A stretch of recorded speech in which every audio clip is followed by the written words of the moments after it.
We're about to see the biggest transition of wealth in history. I'm talking about the next recession. The question is, what are you going to do about it? My name is Darius. And I'm Carmen. And by the end of this video, we are going to share with you 3 simple steps that we are also considering for ourselves in order to build wealth during a recession. So definitely make sure that you subscribe, hit that button so that you can stay tuned to what's going to happen. Right now, a recession happens pretty frequently. It's a cycle of events that happens to our economy. When we have economic growth, that's 9 times out of 10 followed by economic downturn. And what a recession is when economic activity turns negative for a period of time, which we can say is happening right now. And basically what that means is there's going to be a reduction of spending in the economy. So typically when we see that the consumers are pulling back or start saving some of their pennies here and there, that ultimately affects the grander scheme of things in the economy. Because maybe think about, you aren't the only one who said today, I'm not going to have a Starbucks coffee, or I'm not going to go eat out here, or I'm not going to go do that. Compound that in your neighborhood, in your local city, compound that in your state, and that really starts to have a ripple effect as far as our economy is concerned. So that's really what the definition of a recession is when the consumer reduces their spending, and then that makes all of the businesses go, wait a second, where's the profit? Where's my money going? So just think about it in those terms. Right. That's a really good explanation. Now, the most recent bubble that I could think of is the 2008 bubble, housing market crash. Now, what happened? The reason why we were such on a nice pace is because the Feds got involved and the Feds reduced interest rates. Now, what lower interest rate does is it increases inflation. Now, 2008, fast forward to 2021. And what we see is that we had hyperinflation. So now because we had hyperinflation, Feds had to step in again. Now, here's the thing. When you increase interest rates, the value of the dollar that you have in your pocket becomes more valuable, and it decreases inflation. But what also happens is the banks tighten up their belts and they don't lend as much money. So that value of that cash, yes, it's more, but it's harder for us to get our hands on it.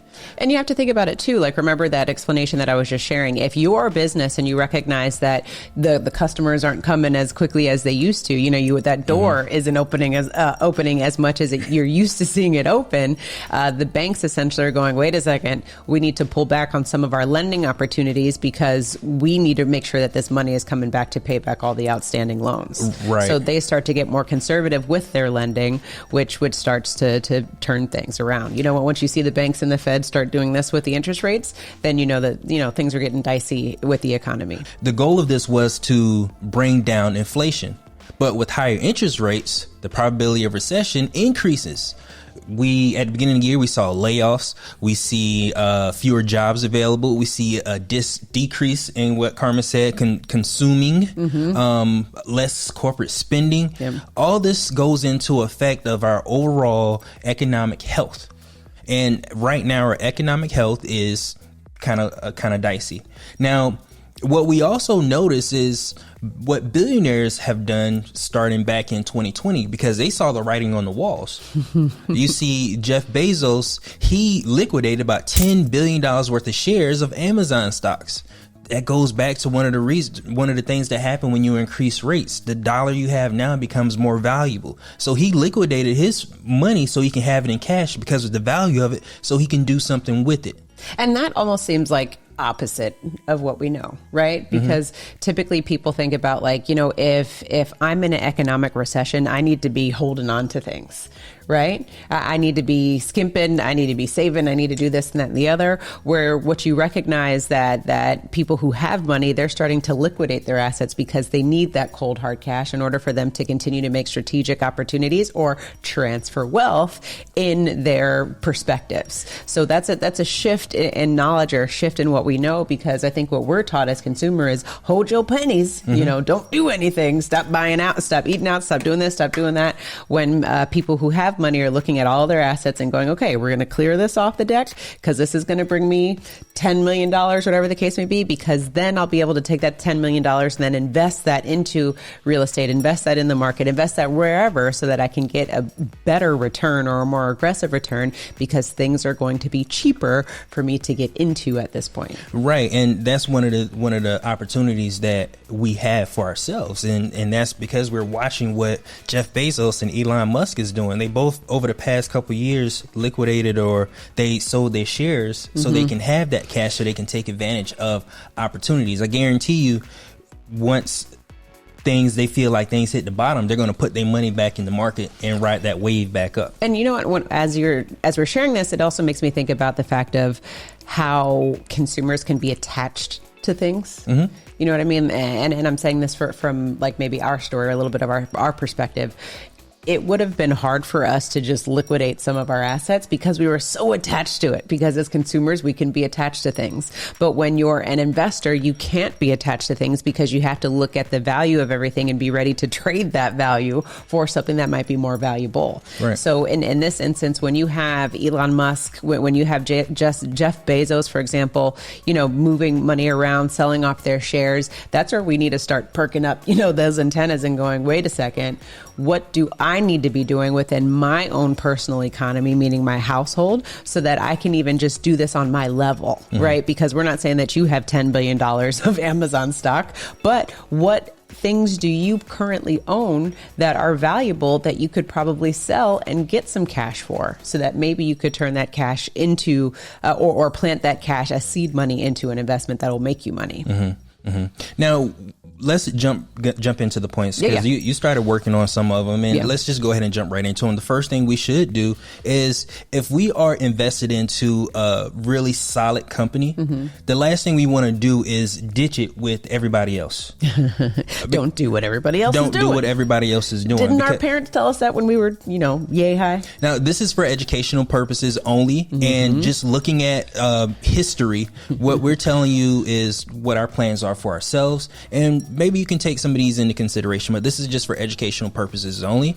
Now, Warren Buffett said this: don't do what everybody else is doing. When everybody else is selling, you should be buying, and when everybody is buying, you should be selling. Yes. You know what I mean? Yes. So if you have investment in a company that is a solid company, stick with your guns.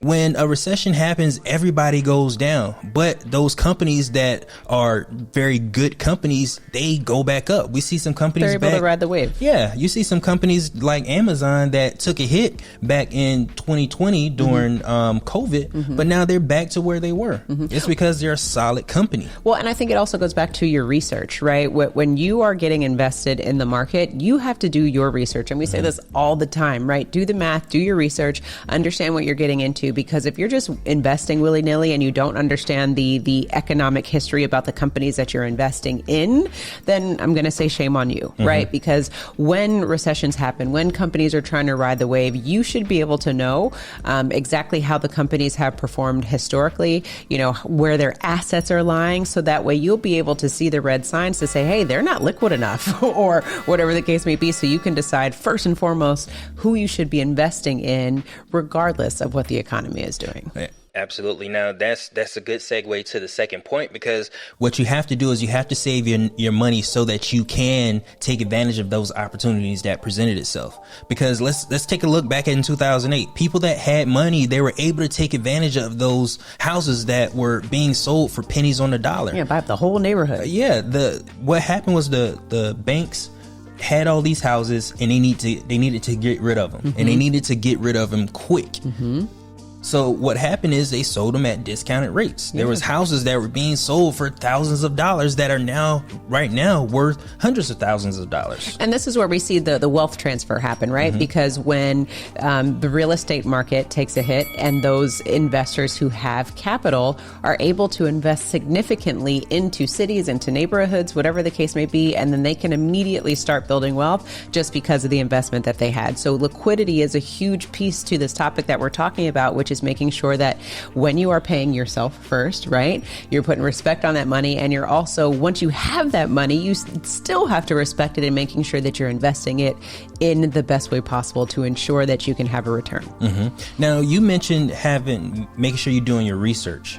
Now, that also goes into the businesses that you may decide to create during this time. Because if we take a look at businesses like Uber, businesses like Facebook, they started during a recession.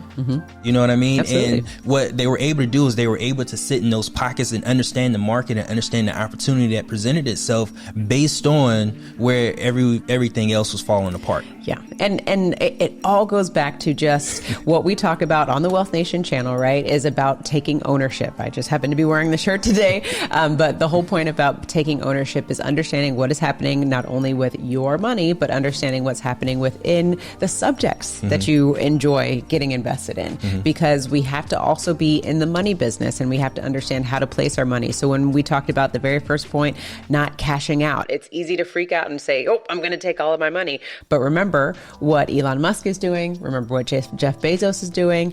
It has to be a more strategic play. And then saving money, even from the get-go, we got to start over again as far as saving your money and making sure that you can have liquid capital in order to invest. So that way, when we are in an economic downturn, you can invest in things at a significantly reduced price because not only do you have the capital, you could just pay things outright cash, but because things are on sale technically. And you did your research. And you did your research. Right. And that's why it's so important for us to continue to have these conversations with you, because when we talk about like using whole life insurance as an asset, it also goes back to having the money and the savings and those smart habits in place in order to use your money, because it doesn't make sense for you to get into any kind of investment if your foundation is not properly laid, because that's just going to complicate things further when it comes time for you to invest and build wealth. So that's why it's so important for you to start comprehending what are the things that you need to do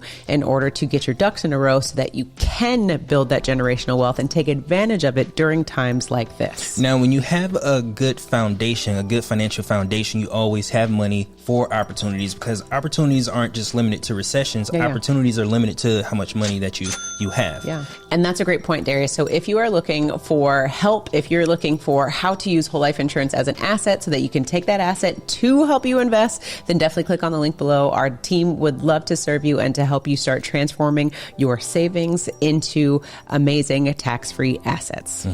Now, the next tip is look for core sectors to invest in. People are always... What is a core sector, Darius? Well, a core sector is what people are always going to be spending money on. They're needs that we always have.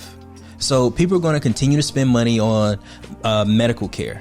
People are going to always spend money on household items like toilet paper